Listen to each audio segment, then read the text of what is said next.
All right, so we're going. Hey, good morning, everybody. This is Glenn with HBCU Thrive. I have a special guest today. This is our first guest who is a HBCU alumni. He's also a HBCU leader. I'm honored to have him actually take the time and speak to me today. So today we're speaking to Dr. William Ashanti Hobbs. How you doing today, Dr. Hobbs? I'm doing great, sir. Looking forward to this. Fantastic, fantastic. So just real quick, I want to give you a background of who Dr. Hobbs is. First of all, he was my professor, so, there's extra points there at Virginia State University. But he's also a graduate of Florida A&M. He is a published author. He has written a novel that is actually being used by the Miami School District as part of their curriculum. It's a great novel on mentorship. I was actually one of the first people that had it. You don't probably remember that, but I got an autographed copy. And again, right now, currently, he is the chair of humanities at Florida Memorial University. And so today, what we're going to be going over is a much needed topic. We're going to be talking about the need for soft skills in our universities and our students, and really teaching our children just these are skills that are absolutely necessary moving forward. So, Dr. I want to start off just getting a little bit of your background as far as you're our first HBCU alumni. So can you tell me a little bit about how was your time at Florida A&M, and how do you feel that has molded you into the person that you become today? The best way I can define my experience and what it was for me, if you sleep the wrong way and your arm falls asleep, the itchy, whatever the case is, I came there and my arms and limbs were just tingling. By the time I graduated, I was my full-bodied self. I could feel the ground up underneath my feet. What I mean by that is virtually all of the things I questioned as I came up in my majority white middle school, high school, that were never addressed, the professors had those questions for me. And say, Betty, you know what? Let's write a paper on it. We'll explore it. Wow. And I could write about this for a grade? Oh, man. And I had learned about so many books. I didn't know anything about Toni Morrison. I didn't know anything about James Baldwin. And to read all of these people or whatever, it just does something to the marrow in your bones, man. And this is something I noticed for a lot of my friends. They would go to school. First, you want to go there. Yeah, it's a party school. There's more fine Black women that you've ever seen in your life in one place. Yeah. So you just, oh my God. Yeah, you scared to talk to one because something even finer could come up the way. Whoa. Oh, that's right. Got to go to class. I would say by the end of sophomore year, you get a class, which is usually a Black history class or something along those lines that just, whoa, what did this teacher say? And it just changes your whole outlook. James Baldwin once said that it is impossible to be conscious and not be in a state of rage. Okay. Now everybody wants to panic off that, a Black person being enraged, whatever the case is. Meanwhile, everybody else is, enraged, wearing hats and whatnot. And taking action on it too. Literally, guns and all, but that's okay. We would have this hypercritical moment where we would just question everything we did, everything we ate, everything we are. I would call it my ex-clan a public enemy phase. Start wearing black boots. You question, I don't know if I want to go to this party, man. I mean, I could be doing something else. You start, I'd hate to say it, but you start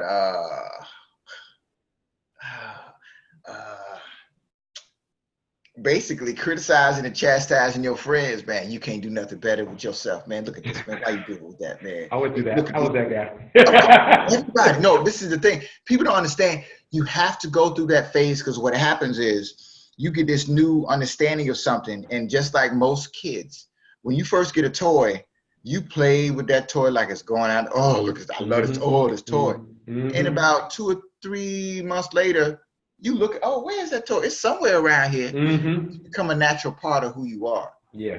So when you get a new awakening, you brush it over everything because this is a new, I didn't notice. That you're in love with the theory. But eventually you're going to come across somebody, this sister, she's got a perm, but she gave you that job that you needed to help get you through school. You run into this brother, he's a Greek organizations or whatever the case is, but he sat you down and gave you what you needed to help you pass this class that you were struggling in. Yep. So you start dealing with all these people that do not fit your ideal mode of what a conscious or woke person is.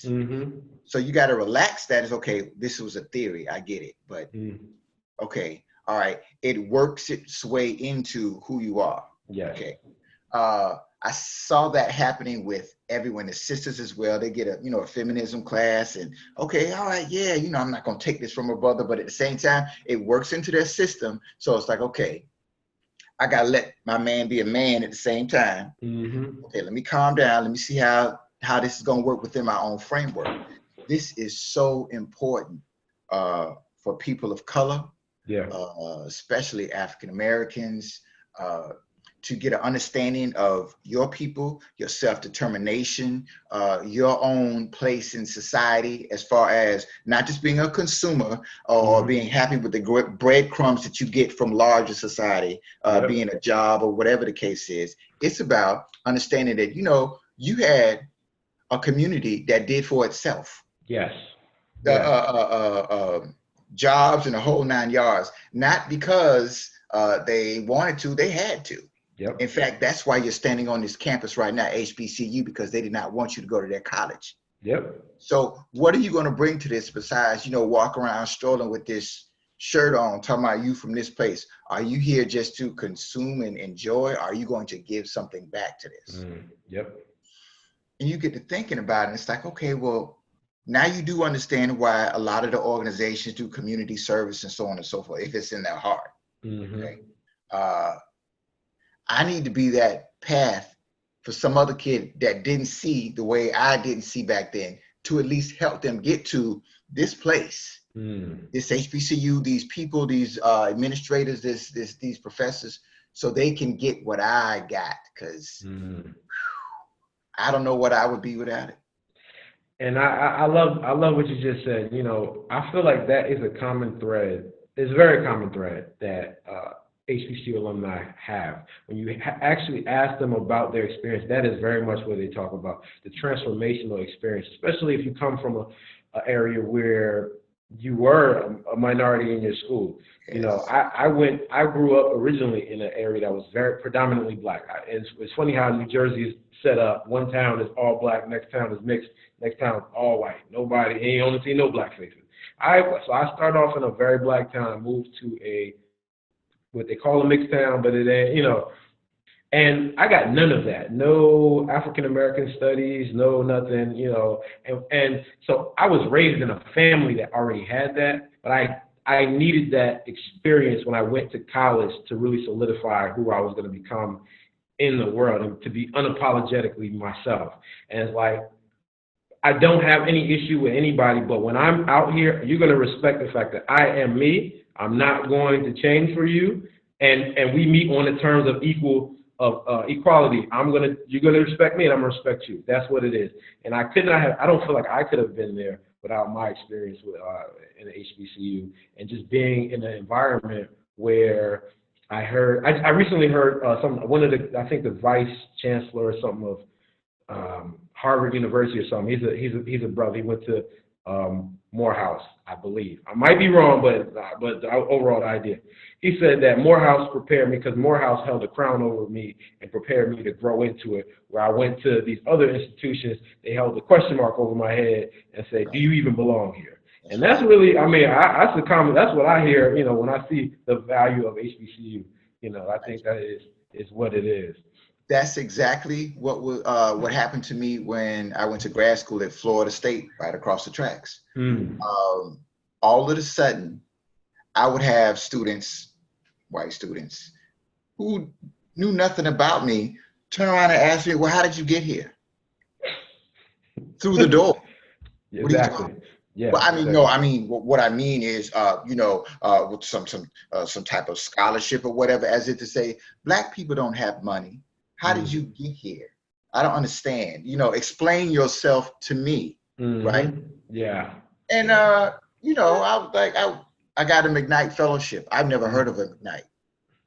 Well, it is a fellowship that is dedicated to people of color to make sure that they are represented in different areas of academia where we're basically not. Oh, then they give you that affirmative action look. I'm like, okay. Now, if I did not have the understanding of who I was via HBCU, I'd be all in my feelings. Yep. Well, maybe I don't belong. That's the fourth person that said something to me. I don't know if I'm cut out for this, Yep. And I would have cracked. Now, I've seen that as well from other McKnight fellows. We would go to conferences and we talk about the different things that we were dealing with. And 3 or 4 of them would like, they keep asking me this and they want to touch my hair and I'm not ready for this. And then one of us would raise our hands. Did you go to HBCU?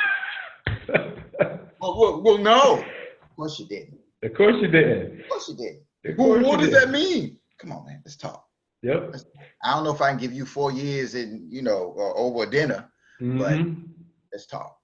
I'm going to tell you what's so interesting to spin on that point. I have a mentor, a business mentor, and one of the things that they're currently doing is they're working with special needs children, right? And so what they've proven, they're about to put a book out, but what they've proven is that a lot of the kids that have been diagnosed as special needs, you can get them reclassified into honors programs by treating them like they're smart, right? So like they've taken these kids and like they're building business with them, they're doing all kind of stuff. But what the core fundamental is, they're taking them and they're teaching them like core math skills, helping them with core math skills, and then they're treating, like the premise ultimately comes down to, when you treat somebody like they're something, that's what they become. So if you treat a kid like he's really, really smart, he wants to show you and prove to you, I am really, really smart. I can do this. You built that confidence level. And then now they're out there, now all their teachers in the new honors program are treating them like, oh, this kid's a genius, blah, blah, blah. He always had the potential to be a genius. But this is how it happens. I remember, as a personal story, I don't know how personal I want to get. But my little brother, they tried to classify him. My little brother's a genius. My brother's a genius. And one of the things I had to tell my mother, I'm like, no. Don't let them put him in no classes. Don't let him get an IEP. None of that. None of that. Just make him work and treat him like he's smart. He is a freaking genius. He's actually my intern right now. He might see this. So all right. He's gonna be upset that I'm talking about him. But it's just what it is. And I think HBCUs do a wonderful job of that. You come out of it with that self-determination, that self-knowledge. Like, I'm smart. I can do this. And when I walk into a room, I'm not less than anybody, and that's really what it is. Exactly. Yep. Chris Voss, this guy who's just amazing, he wrote this book called Never Split the Difference. It involves the art of negotiation. He said that we fail to our highest level of preparation. So what that means is we're going to have bumps and setbacks or whatever the case is, but it's all up to how fortified you were with what you learned up until that point. Yes. Yep. Okay. I'm in a business meeting, and a couple of people are, throwing the term urban around and all this other kind of stuff. I can really be in my feelings. Or I can say, okay, exactly what do you mean by urban? Because if you're talking about people of color, we're in places other than urban areas. Absolutely. Define what you said. Oh, he's talking. He's actually talking. Wait a minute. They tried to frame the narrative. I thought this was our job, and they just jumped through the hoops that this is the conversation. We're on the same equal footing here. Tell me exactly what you're saying. Yep. Oh, yeah. Now, I might have stuttered a little bit in saying what I said, but it was there. And you knew what I meant. and so, I think that prepares us to move into the conversation that we want to talk about, the soft skills. I feel like, and maybe you'll agree with me that the preparation in humanities really does prepare you. I think would you agree with that? Absolutely. And I find myself now fighting all the more for that these days with the emphasis on STEM skills and certifications that compartmentalize, that's the best way I can put it, compartmentalize different competencies that corporations are looking for in candidates for different jobs. And I'm thinking, that's well and good, but if what you got on paper for a person was all you really needed, there would never be any bad hires. That's true. Ever. Yep. I know this, I know this, I know that. Oh, okay. All right, come on in. By the way, I don't play well with other people. Oh, there's nothing on this resume that says that. Yeah, so, okay, what we gonna do about that? Yeah. You know, I'm an alcoholic. I have anger management issues. Yep. My political beliefs will not allow me to even look anyone of a different race in the face. Where's my office? Yep. What? Crazy. What? So I'm going around and I'm telling different people that, okay, I understand the importance for all of these things, but I think it's also a sign of this automated society that we want everything to be a push of the button. Okay, tell me this is a good dude. This certification, okay, good dude, I got it. Oh, you read this or you went to this course, good dude, I got it. There is something about meeting someone face to face that will never be replaced by a certification or anything that you find on paper. So whatever the situation is, as far as the remote or whatever, that's only the beginnings to understanding if you will be able to work with this person. Absolutely.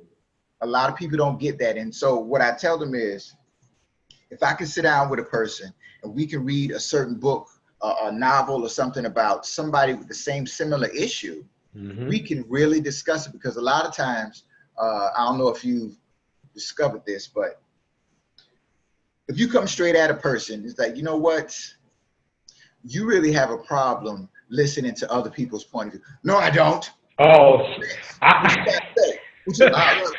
that's not true. I mean, you got an issue with me. You just, okay, let's read this book about this person that's just falling out with everybody because everything has to be their way. Isn't that something? What is that about? Man, they're kind of tripping, man. Yeah, you know what? Well, what do you think they should change? Oh, kind of think about what you should change, huh? Yeah. That is some deep stuff. You know, I'm gonna tell you, I have had that issue in the past where I was often too direct, like, and I would get resistance all the time. People would be like, "Oh no," you know, they get defensive because they're in their feelings. I mean, it happened to me recently. I'm like, one of the things that I've tried to embrace in my life is accountability, self-accountability, and then I would try to enforce that on other people, and it's like, just like, yo, look, bro, you gotta take a look at what you're doing, and almost every time that's gonna start a fight. So I gotta definitely take what you're just saying, and I'm gonna start applying that in my own life. I think that's beautiful. The beauty of that is, and this is where, you know, I take into account the maturity and the age of the students I'm dealing with. A lot of them will feel like, well, you know, I don't have a degree. I don't have experience. All I got is my passion. I gotta come with force. Nobody else is gonna listen to me. You may cut most people off with that. Yep. You're gonna have to, you know, have some confidence in what you're saying and recognize that the poise in which you conduct yourself is going to win more people a lot of times than all of that rah-rah. Rah-rah is not gonna help you in the boardroom. It might not even, may even keep you from getting to the boardroom, to be honest with you. So that is the beauty of humanities and the arts. It's much easier for somebody to see a character with their same issue, and they can see, like, in live and in color, how they mess up. And, oh, that's what I do. Because your situation is too close to you. Yes. You know, people don't understand. People don't understand when you can see in a character like Othello, or even a historical figure like Cleopatra or whatever. It's like, okay, I understand where they're coming from, but I do see how their choices led them to this. I see where they're blind. It's easy for you to see somebody's blind spots because you're on the other side of the room. That is what happens when you read about a character in a novel, in a play, or anything like that. So you take away all of those things, especially because we're talking about education, entertainment practically. You take out all of those things and just give people train wrecks of human beings in reality TV shows with no kind of learning. Well, this is what you have. This is what you have. So humanities, I do believe, is going to be the next big thing, because after AI and everything else that a computer can do does what they will do in the job market, you still need someone to step back and collaborate and see the big picture and understand that ultimately everybody is in their feelings. Get this idea that, okay, we need to be rational, you need to put your feelings aside. No, if you care about something, you're in your feelings. You're thinking. Okay, it doesn't mean you're wrong or anything like that, but you need to recognize it is what it is. And if you care about something, you can recognize that somebody else cares about something. That you're negotiating or communicating with, much better than a computer. So it's so true. I'm seeing all kinds of missed opportunities for collaboration taking place in the classroom, and I catch it. And I'm like, okay, now if you would have handled this like this, how would have responded?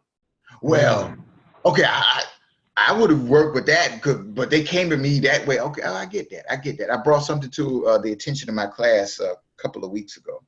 I was like, this is the first time I've ever seen a group of students refuse to reach out to the student next to them. Okay, here's my email. Here's my phone number, just in case I miss class. I want to be able to keep up on what's going on. You all won't even give each other your phone numbers or whatever, just in case you miss class, so that somebody can help you stay up with work. And so I want to follow up on the couple of points that you just made, just to ask you for clarification. First of all, in case somebody does not know, Dr. Hobbs, could you explain to them what exactly soft skills are, if they have it?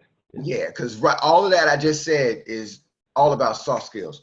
Soft skills is the ability to communicate, the ability to collaborate, teamwork, critical thinking, definitely critical observation, things of that nature that really make a team a team. The idea, you can go by yourself and go fast, or you can go with a team and go long. Okay? You got a lot of people in this world, celebrity culture. It's all about me. It's all about me. And they go out there and they crash and burn. And a lot of people will feel like, okay, well, empathy as well. Okay, which a lot of people, that sounds like sympathy. It sounds like you're being soft. Empathy only means that you're aware and you understand the emotions or whatever the state that the other person is in. It just means that you recognize it. That's it. If you can recognize, where other person is coming from, you're much more effective in influencing them. Right? So true. People who are not empathetic, all they're going to do is bash you over the head with that title. I'm your boss because I said so.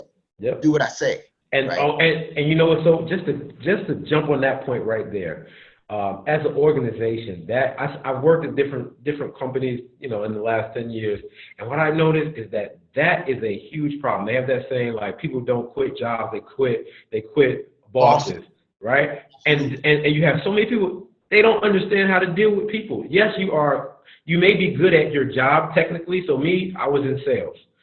You may be a good salesman, but you don't know how to deal with other people when it comes to motivating people, getting them to collaborate with you on ideas, inspiring them to work harder. You have no clue of that. All you know how to do is bash them over the head with a title.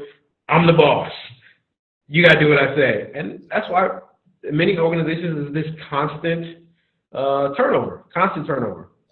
Exactly. Not only that, but people will figure, okay, maybe I need to learn a couple things for my job. that goes into your personal life as well. Mm-hmm. Okay.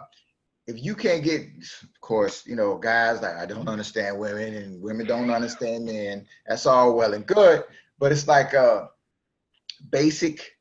I'll go ahead and share this with you. Christopher Voss, as I said again, his book, please check out this book. Never Split the Difference. My goodness. It has all of these different techniques and strategies you can use to help the other person really share what it is they want to say. Because a lot of people, okay, I'm talking to you, but I'm holding back 90% of what's on my mind because I don't trust you. I don't know you, especially in this day and age when everybody's all for self. Yep. There's a particular strategy they haven't called mirroring. Yep. Now, a lot of people will, old school mirroring is, okay, I'm looking the way your body is positioned. Okay, I'm going to my body like that. I'm going to look how you're talking. Okay, I'm going to use the kind of words you use. Okay, yeah, it's so simple. He says, if you're talking to somebody and you want them to be more forthcoming, when they stop talking, you repeat the last 1 or 3 words that they said. The last 1 or 3 words that they say, yeah, because it makes them continue, so on and so forth. I've tried that and it works every single time. And then you learn how to use an inflection on it. Like, you know, he's really making me mad.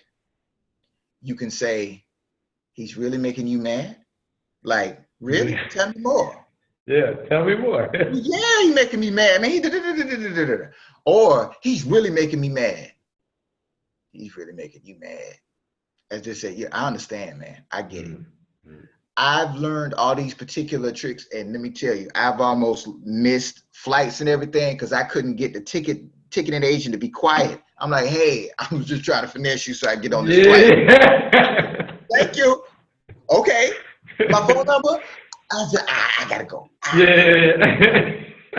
So I'm like, man, if you kids who I ain't friendly, I don't speak to people, I don't talk or whatever, if you learn some of these things, you would be so much better off. I had a student come into my office telling me that she doesn't see the point in going on. And I'm like, well, what are you talking about? You know, I'm thinking she's talking about school. She's talking about living. Wow. I'm like, whoa, hold on. What are you saying? Well, my boyfriend broke up with me. I'm like, yeah, that happens. Okay, so when you go to church, you do, well, I don't really do church.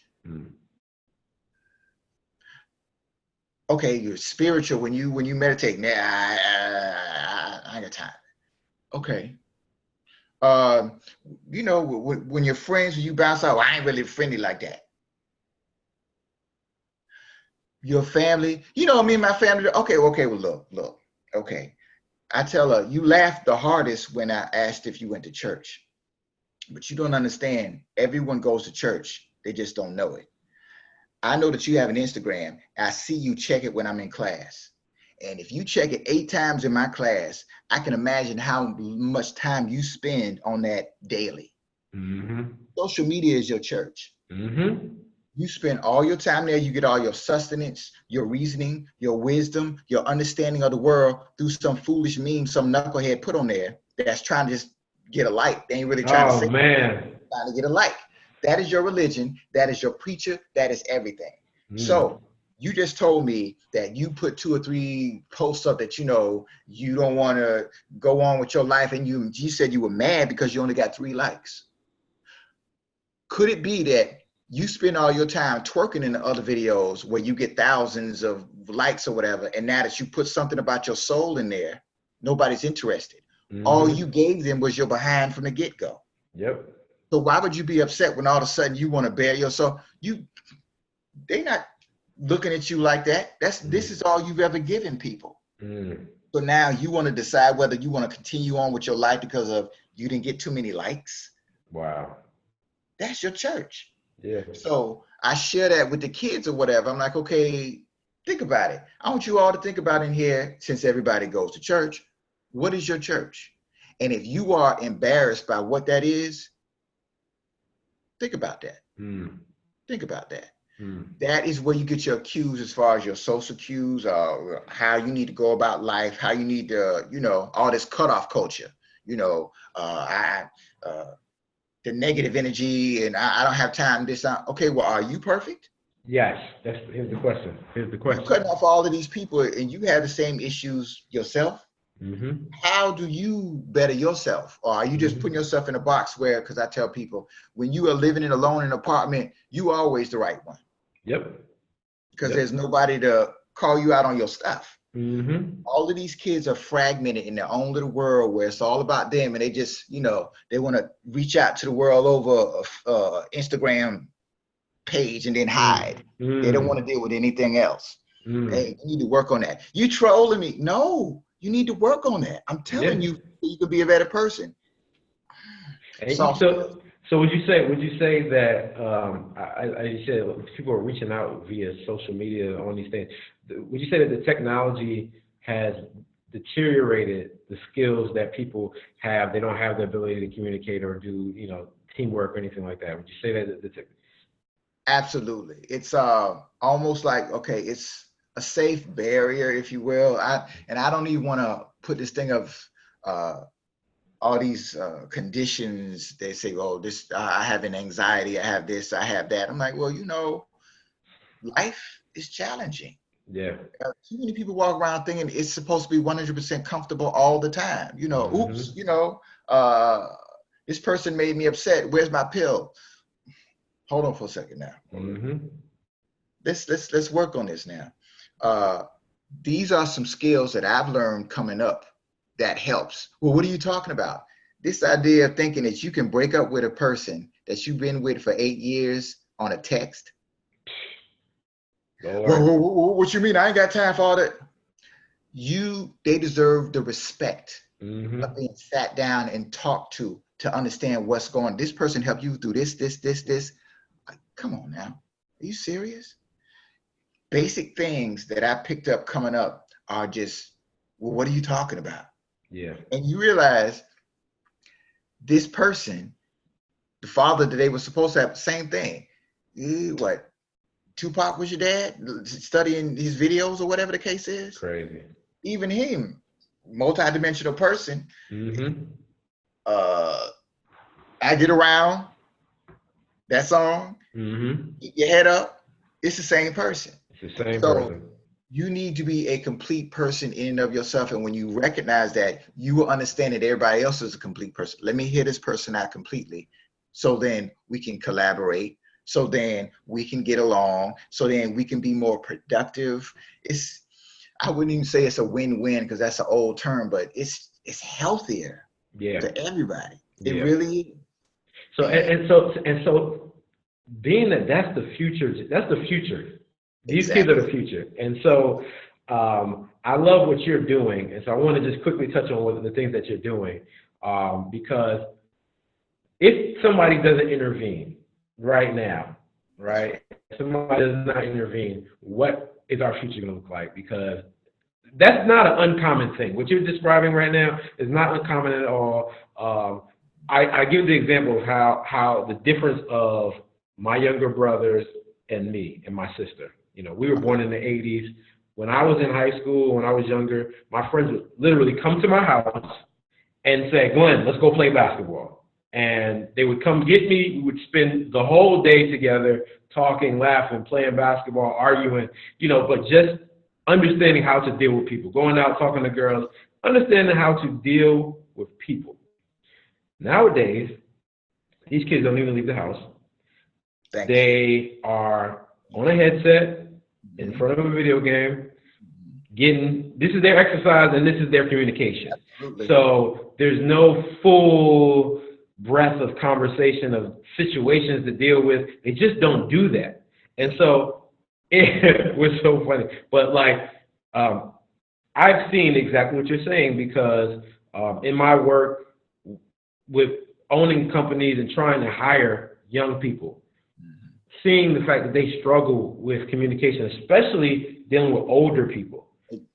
So they may be able to kind of talk to kids their own age on their same page a little bit, but then if you listen to their conversation, it's like, what are y'all talking about? but dealing with older people, they shut down. They do not have it. Have you noticed that? Oh, absolutely. My youngest, I've seen it. Okay, well, can I go hang out with Robert, his best friend? Okay, they go and sit down, and they're both on different sides of the couch looking at their phones as the TV is going. You wanted me to go get him so y'all can sit on the couch and look at your phone? Give me the phones. Well, what did I do? You can see their face just drying. Oh my God, give me the phones and go outside and play. Yeah. Don't come back in here until you sweaty and musty. Yeah. Yep. Right? He gets the most grief communicating with family. Sunday is when I usually have, okay, you call mom, you call dad, everybody check in with each other.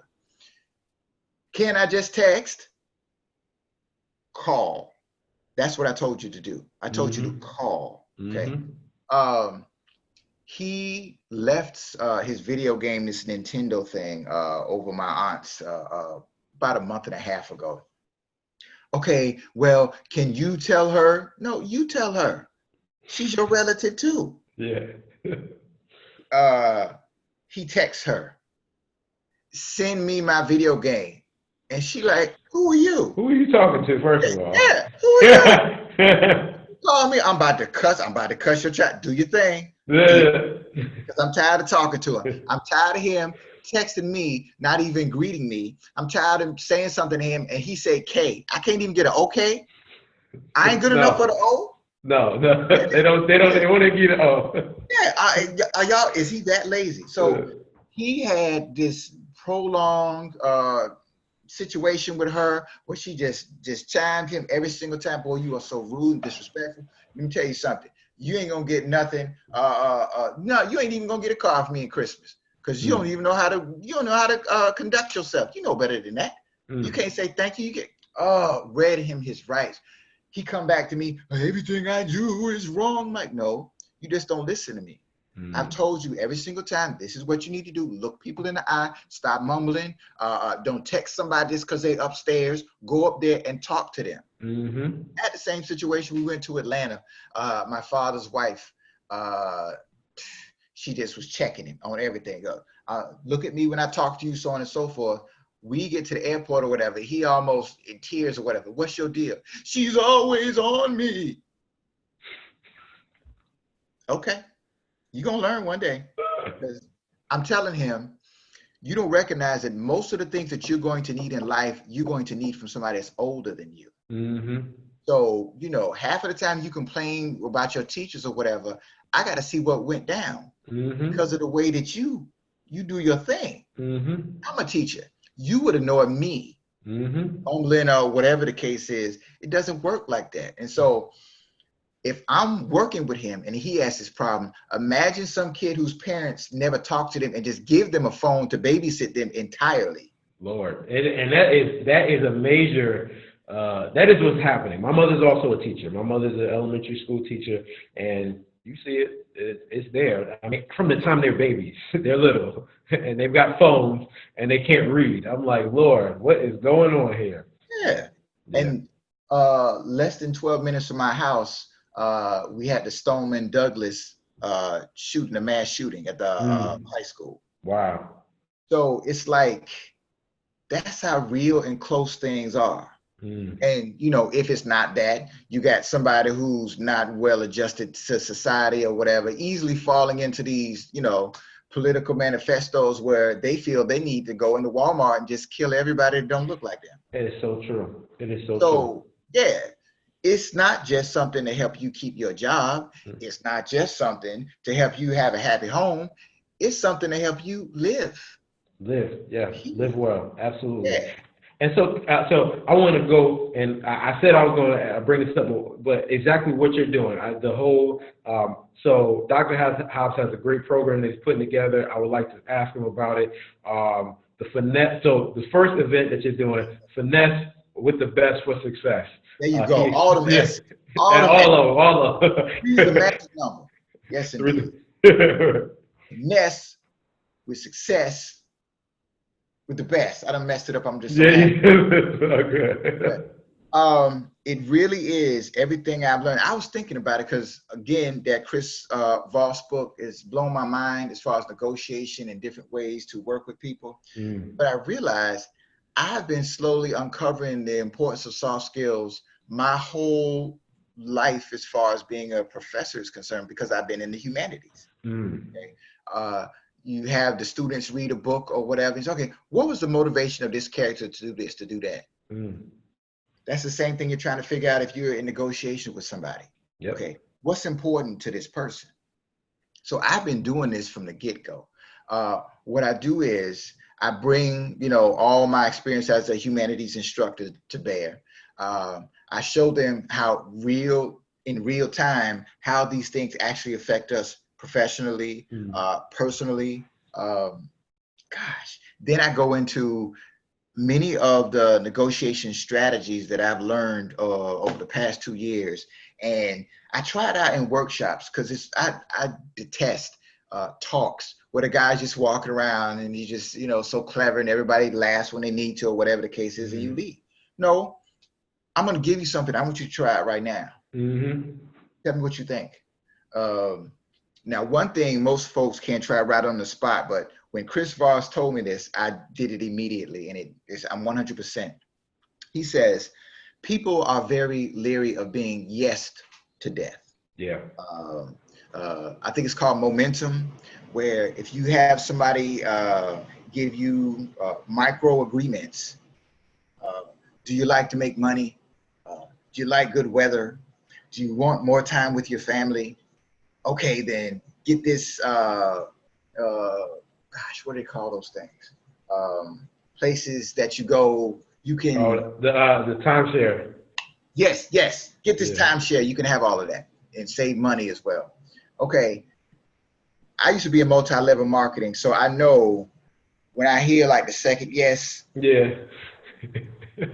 You going with this? Yeah. The thing is, like, most people we've had that so many times. It's like, what's going on here? He says, if you give someone the opportunity to say no, they feel protected, safe, right? And then they're ultimately more open to whatever it is that you're offering. And I thought about it, and I was like, my son does the same thing to me. Dad, no, whatever you ask it, no. And then about 3 or 4 minutes later, what were you talking about a second ago? Oh, well, Yeah. I feel better because I said no already. Yeah. I'm telling you, man. And you can use that. You can use that very purposefully. You can definitely use that purposefully. Yeah. Yes, and hence the email. He said, think of someone who has not contacted you via email for a while, and you've been waiting for the response. Most people would say, do you still want to work on this project or whatever the case is? He said, don't do that. Text them and ask them, have you given up on this project?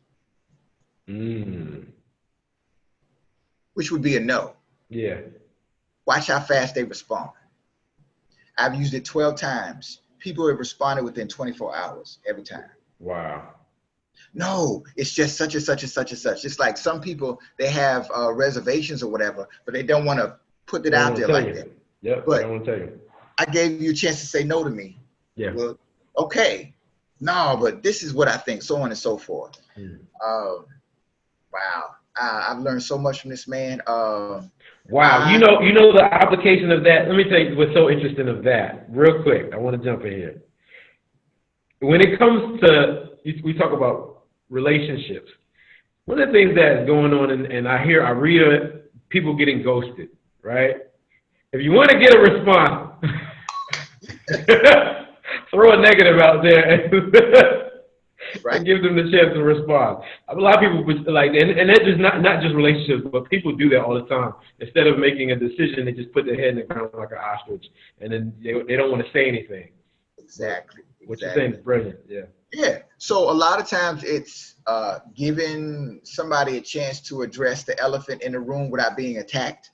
You'll be in a situation where he was saying, if you go in and you already know what the other person's concerns are towards you, if you address it ahead of time, then they're more open to be, okay, you said it. Okay, well, now that we talked about it, the issue doesn't seem like it's that big of a deal. I was talking with a group, and I said, I know you all are wondering, okay, what kind of doctor is he?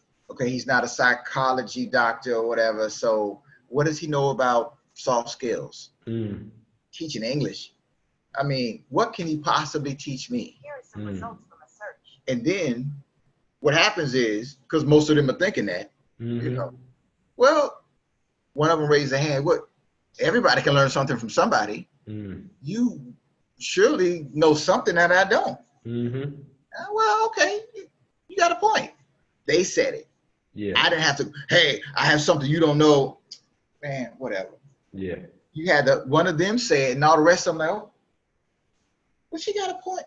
Okay, well, oh, okay. Yeah. Let's see what you got. And then I'm going on and on with it. And I'm like, by the way, that was one of the strategies right there. If you name the elephant in the room for the other person, they can talk it down. So you're cutting it down to size. Okay, well, now that we got that issue looked at, let's talk about whatever else is out there. You know, I had a friend of mine.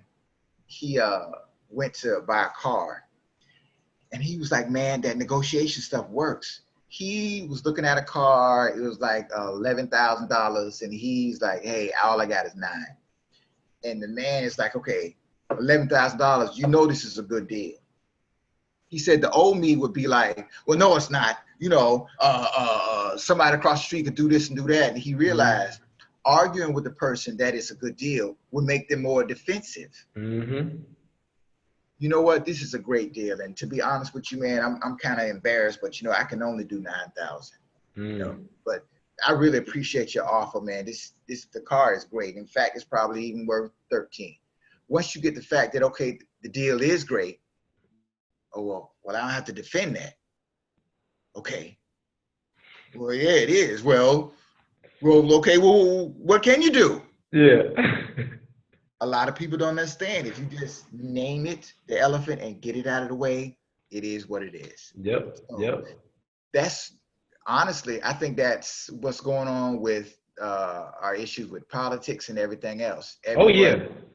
Instead of dealing with this relationship issue, whatever, I'd rather just ghost you because I can. Yeah. Instead of me, we've been friends forever, and now you got this, you know, you post something that I don't really understand or whatever the case is.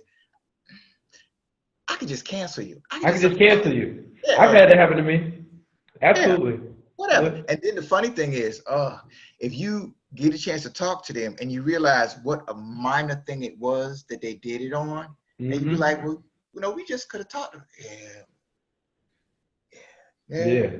Right. Absolutely. So then you wonder, okay, how many marriages went the way of the dodo because of this? How many friendships? Yep. How many families done fell out after a funeral or whatever because somebody just wouldn't open their mouth and just, you know, mitigate? You know, I have two stories I want to throw in here. When I was in college, I had my roommate, and he used to like to have parties in our apartment. And I was never that guy. I really didn't like, because I felt like people would never respect your stuff the way that you respect it. So then they come and mess this stuff up.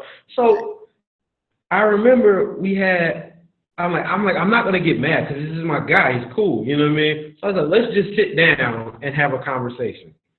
And he kept, you know, when we had the conversation, it was the best thing that we ever could have did because he got to get some stuff off his chest that was bothering him about things that I was doing. And I never considered it because I'm like, it was such ingrained into who I was at the time and the way I was raised. I'm like, I'd never do that. I didn't have to. Based on the, you know, all right, cool. I can fix that. No problem. Like that. Conflict avoided. No issue.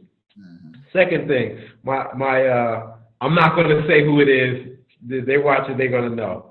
But a family member has a business and is doing well and has contracts with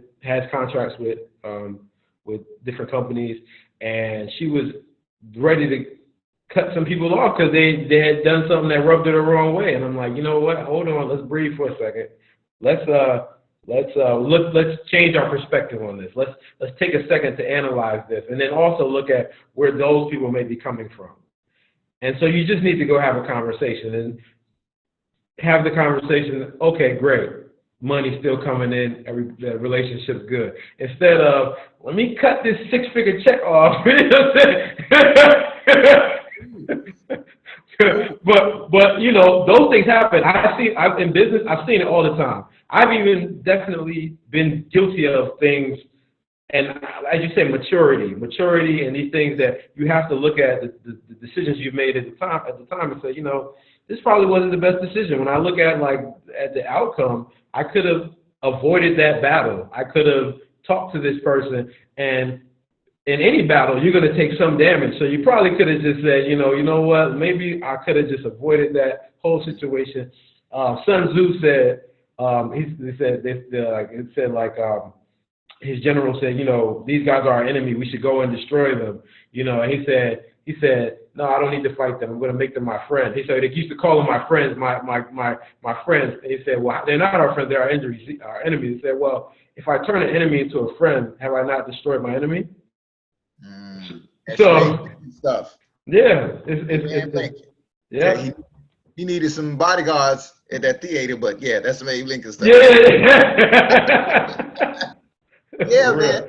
But one thing I've learned with that, because we're talking about soft skills and negotiations, there are different types. There's your analytical, there's your accommodator, and there's your assertive, right? The thing is, most people, you hear about the assertive, you know, the jerk that's yelling or whatever the case is, and I got to beat the other person down and all this other kind of stuff. The thing is, well, I'm gonna go ahead and put it out there. Donald Trump, you may not believe it, but he's an assertive. Yes, I know that for sure. Absolutely. Yeah. With that being the case, he has Trump Towers, Trump Taj Mahal. His name is on everything. Yep. It's Mar-a-Lago here in Florida, but if you think about it, wait a minute, he's a New Yorker, and he only has one major building. How is that? Come to find out, because of his negotiation style, he is beating everyone else down and, you know, yelling and rubbing people the wrong way, that then no one else in New York wants to deal with him. He has to go someplace else. Las Vegas. Wow. Okay, he makes that one deal and then rubs everybody so wrong there, he has to go someplace else, like Florida, right? And what happens is, not only do you have to keep jumping from place to place to place, and more people don't want to do business with you, but you have more people against you than ever before. Yeah. And like I said, even the person that did business with you don't want to do business with you anymore. So it's an understanding of, a lot of people think, you know, it has to be, somebody has to lose. It's just another way of looking at things, man. A lot of people, unfortunately, just see the idea of talking things out and negotiating as weak. Yes, unfortunately. Right. And that's a cultural thing. That's a cultural thing. Loud Americans, you know, all over the world or whatever, you know, that type of thing. You think about, what is it? Chris Tucker, Rush Hour, meet Jackie Chan. Do you understand English? Do you hear the word? Like talking loud, right? Loud, ugly Americans everywhere. So then you have some situations, students come to HBCUs, they could be from underserved communities, or however you want to put it. And to me, the way I say it, they need some finishing touches where they may think that, okay, sitting down talking to somebody is weak. I'm supposed to just pop off on you. And you're like, hey, this ain't the street. Yeah. I know where you came from, that work. I'm not doubting that. But I'm telling you, you are in a situation, an area, a strata now where you're going to need different tools to navigate. Absolutely. Hopping off on everybody, that's not going to help you in the interview. That's not going to help you in the different conferences and everything else. This is a whole new different situation here. And the sooner you learn that, the better. Maybe you need to pop off again when you go back home so people don't think you soft or whatever the case is. But you're going to need some new skills to go where you want to go. And it brings us back to this whole thing of, I'm just going to have a degree and keep it real. Oh yeah, so we were talking about that, and that is such an interesting concept because you do see that, and unfortunately, people don't acknowledge the need to improve themselves. And not trying to say like become bougie or, people, but just the constant evolution of who you are and upgrading your game so you can move. And, and I want to ask you about that because I know you have stories upon stories, but I've noticed that a well-rounded person, I totally believe in what you're saying about the soft skills because a well-rounded person, much like the concept of the Renaissance man, can move in any situation. So, like, you could drop me off in the hood, and I'm gonna be all right. I'm used to, but at the same time, if you need to go into a boardroom, I can have those conversations without sacrificing who I am as a human being, but I know how to navigate, and that's what I think. People, could you explain some of the things that you were telling me? Because this is just an interesting concept. Man, and that's one reason why I'm really, Nipsey Hussle, I put a quote on the board every day from him if I could with the kids or whatever, because it's like, okay, he's who he is, but at the same time, you do see him in that tux at the award show. Mm-hmm. So he knows what he needs to do when he needs to do it, okay? Mm-hmm. I tell the kids, companies will most likely put the most work, the most resources and training and everything else in people who are well-rounded because that person can go out into the world and sell that company. Yeah. They know how to talk to somebody on the golf course. Mm-hmm. They know how to talk to somebody in different conferences and boardrooms or whatever the case is. So therefore, the company has confidence in you. Mm. They will show confidence in you. Okay. Yep. As opposed to the bug-eyed person that pop off on everybody that's stuck in the cubicle in the back room that, they don't even want him to come out for the Christmas party because he might not even act right then. Janitor don't like him. Oh, here he come. Here he come. Too many people think like, as long as I'm great at what I do, I could be a jerk everywhere else. Oh, you hit it on the head. Hey, those man. people are normally super smart too, and then in the back, you're like, no. Put them back. Not only that, but it's like, okay, then you mess around and get too many examples of that. You see an Antonio Brown or something like that going to this football team or whatever. Mm-hmm. Total train wreck. Oh, but he catches this, he catches that. At some point, it's not worth the damage to the whole organization. Mm-hmm. You take you and your prima donna self on somewhere, mm-hmm. okay? You can go out there and you can score 1 million points or whatever, but you know what? The other team scored more because the whole team was working together. Yep. So we still lost. Yep. Okay. You're looking at your stats. We're looking at the team. We're trying to go to a championship. Yep. We want to win, Mm-hmm. So you have too many people, they're so all about themselves that they don't develop themselves to the full potential. If anything, okay, if you're that selfish, if it's all about you, then you need to be well-rounded. If mm-hmm. you really want to be all about you and to your best. Absolutely. So I tell the same thing to the kids, which brings me back around to, they'll argue over why I have to have this class in art. I don't care anything about art. I'm here to be a nurse. Why do I need this class? No disrespect, Dr. Hobbs, but reading all these novels and all these books, I don't even like to read. I'm like, well, first of all, half of the time when you're on your phone, if you're not looking at goofy videos, you're reading something. Okay, mm-hmm. You are reading.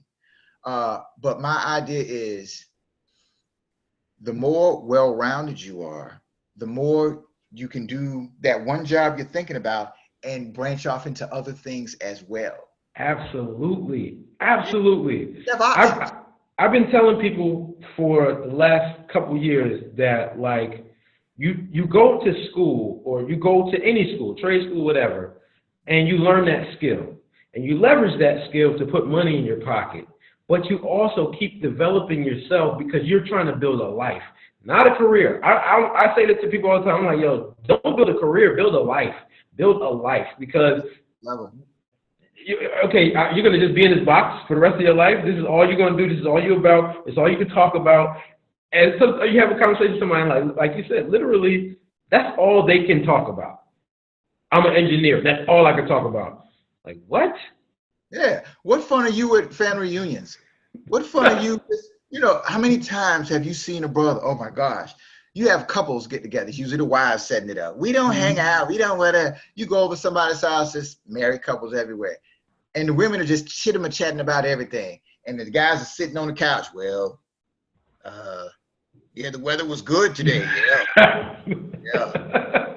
Well, this is how I drive to work. I take the I-95 and I go, what? Yeah. You care about what? What that is, you see a bunch of people who are so blocked off into their own small level of expertise, they are no use to anyone or anything else outside of that. And here's the thing about that. What's so interesting. You said it before, and Mark Cuban had a quote. He said that in 10 years, that the humanities degree is going to be worth more than the technical degree. And it's because as AI goes, a lot of those functions are going to get wiped out. So you need the person who is the big thinker, who can say, oh, we can leverage this idea, we can combine these ideas, we can put the robot to work doing this and that. But if you're just this small piece, yeah, technology is going to wipe you out in a couple years. Absolutely. Yep. I was this summer, I was in, where were we? DC. We, my lady and I, we went into this convenience store, CVS. And this is the only CVS I've seen like this, and I'm sure there'll be others. We got a couple of things, and there was one representative, and he just walking around. I'm like, are they security? What are they doing? And they followed us, and it's nothing but self-check. Right? So my lady was like, man, this is the most impersonal, plastic, sterile stuff I've ever seen in my life. What if I have a question? It's this one lady in the pharmacy back there who probably don't know nothing about nothing I hear. They're just in the pharmacy. This is absolutely ridiculous. And she's, you know, she could be pretty persuasive. This is nonsense. Is there any other convenience store anywhere around here? Because this is ridiculous. And then other people, you know, you do have a point. I never thought of it like that. This is ridiculous. And then she practically forming a mob. I'm like, oh, okay. The representative came and said, you know, you have a point. It's something, as a matter of fact, I'm going to share this with management, because really all this is about is people, upper management trying to save money. They don't understand the importance of, you know, human to human interaction. Well, yeah, well, that's what I'm talking about. And she's saying all that as she's rigging up what she got. So what made that happen? What made that go on the way it was supposed to? That representative. Now you got somebody who's sitting in some high office who's thinking, you know what? We probably don't even need representative. All we need is a security person to make sure they don't steal. Now, do you think a security person with a gun is looking to explain, you know, the human touch or whatever? No. If you're going to get it, get it. If you're not, leave. Don't make me, you know. Don't make me reach for it. I'm not even coming in here anymore. This is ridiculous. Soft skills, bam. That's what happens when it goes out of the door. Everybody just starts being triggered for the worst. That's so true. That is so true. That is so true. So let me ask you a question. Moving forward, we addressed the program that you're putting together. Ideally, how you plan on delivering this? Who's your ideal person that you love to talk to and bring this program to and put it in front of, so that if they're listening, they need to reach out to you? Yes. Finesse with success. No. Finesse with the best. Oh, yeah. I have no sleep. Finesse with success for the best. Finesse for the best with success. All of that. Soft skills. What I'm doing is, as I said, I'm sitting down and I'm discussing how I came upon the importance of it via my time as a humanities instructor. Then I share different little jewels I got from different books and how I've used it, everything, and even in my classes. My thing is, I'm not going to share anything with anybody that they can't immediately go out and use in life. That's what makes things stick. I share that with them. And then, you have a couple of small little exercises so everybody can get into the flow of it. Mm. Probably, I might do a little skit of sorts. I have a bit of a theatrical flair. Mm. Then I want to share a reading list. Okay. Because one thing I'm trying to explain to my students, a lot of them are first generation college students. So I'm like, okay, your parents feel this is a good idea, but really can't tell you more about it. But I promise you, what you learn outside of school is going to be infinitely more important than what you learn here. What do you mean by that? You're only going to be here for 4 or 5 years. You have the rest of your life to learn things. Okay. And what you choose to learn outside of this university is unrestricted. Yeah. It's totally up to you. Yep. So you have to understand that this is a constant growth process. Okay. I'm giving you these books not to say, okay, well, he really did learn or whatever. No, I'm telling you, this is a treasure trove of stuff.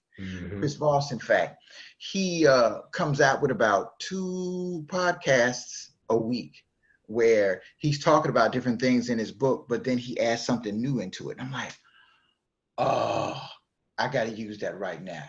Okay. So drilling into them, the importance of constant enrichment in whatever it is that they learn. You don't learn things just to say, okay, I know enough to get a job. The way the society is evolving, Yes. you got to stay up on it. So then you have that. And then, after the workshop, any questions? I'm working with a group called Lead Firm. They are doing some big things as far as dealing with anti-hazing, relationships, Black men and self-accountability. Jared Benjamin is one of the key speakers. Dynamic brother. So they're putting all this together. So if anyone is interested, they can either contact myself or the Lead Firm. And I'm especially looking to be at these HBCUs because a lot of times, you're talking to a room full of brothers and sisters. And the last thing they want is somebody that don't look like them telling them, I heard a brother tell me, I wouldn't believe what that person says anyway, because they have too much of a privilege anyway. So they may not even need what they're talking about. So they might be here just to make some money or whatever. Somebody who looks like me, who's dealing with the challenges I deal with just to make it back home safe at night or whatever. If you talk about negotiation skills to help mitigate a tense situation, I know you got to believe it because we living by this day by day. Yep. I might have to talk somebody, a cop out of putting his gun down or whatever the case is. It's got to be real for you and me. Yep. So I want to hear what you're saying. It is. And I was like, yeah. So yeah, I'm definitely looking forward to it. I see it as just an outgrowth of what I've already done. A lot of people think, okay, you got to try this new thing, that new thing. This seems just like an organic progression.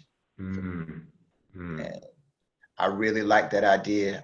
Too many people go to their jobs, hating their jobs, thinking that that's just the way it's supposed to be. No. Too many people have situations where just the sound of their boss's voice up the hallway, their skin just, and people think that that's the way it's supposed to be. And bosses think that that's the way it's supposed to be to get people to respect you because they're not going to do anything else. A lot of times, the job satisfaction of knowing you've done something meaningful is just as important as the money. Yep. Oh, it can be even more so. Definitely. Yeah. Man, when a student contacts me 4 or 5 years later, man, I'm doing this, I'm doing that. I just want to let you know because, man, you really influenced me back in the day. Whew. Thank you, right? When people recognize that job satisfaction has a lot to do with really the soft skills and the relationships that you form on the job, things can be so much better, man. It's just unnecessarily stressful right now. It is. I one of the things that you just said, and this is another thing I've been saying, you get the skills, right? I would ideally, and this is just my idea for work in the future. You get the skills, you find something that you're interested in, and you work that job because you're interested in it. Not necessarily for the paycheck. The paycheck is great, but I think that if we start teaching our kids how to be more well-rounded, and I think all of this stuff is tied together, right? So what you're talking about, financial training, is when you get the money from working this job that you're working, how do you use it? You invest in yourself. You don't go out there and live this celebrity lifestyle. You invest in bettering yourself. And so now, even if your job is, say, you don't make that much money from your job, but you do it because you love it. Because are you going to go now and say, oh, I'm going to go trace this check and I'm going to do something that I hate? Or are you going to say, you know what? I've used my money wisely. I've created income streams from somewhere else. I do this because it gives me satisfaction. I actually like what I'm doing. Yes. And then I think that would eventually influence this idea of a lot of bosses that fear or administration. You know, if we really train this person up and invest in them or whatever, they may leave. Not knowing that half of the time, if you don't, they may leave. Yes. Okay. Yep. So then if you do invest in them and they see the relationship and, you know, the concern and well-being, their well-being is that important, they might just stay because it's that rare. Mm-hmm. You know, okay, these people are trying to really help me get someplace, and you know what? I'm not making as much as the person across the street, but you know, I'm not about to catch a stroke either. Yes. They are, you know. They are, and so that's beautiful. That is so true. That is so true. Amen. So it's all about learning how to finesse for success with the best. Absolutely. The coffee's kicking in. The coffee's kicking in. Word. All right, cool. So, Dr. Hobbs, this has been a fantastic conversation. I know that anybody listening in was amazed by the conversation and the level of knowledge that this man has. So, we're gonna end this one, and we'll be back for the next episode. Probably gonna have Dr. Hobbs on again at some point. And if you are a HBCU leader, if you're an organization, and you feel that what we talked about today was important, it's going to be important, especially for the youth, reach out to Dr. Hobbs and put something together. All right? Talk to you soon. Right. All right.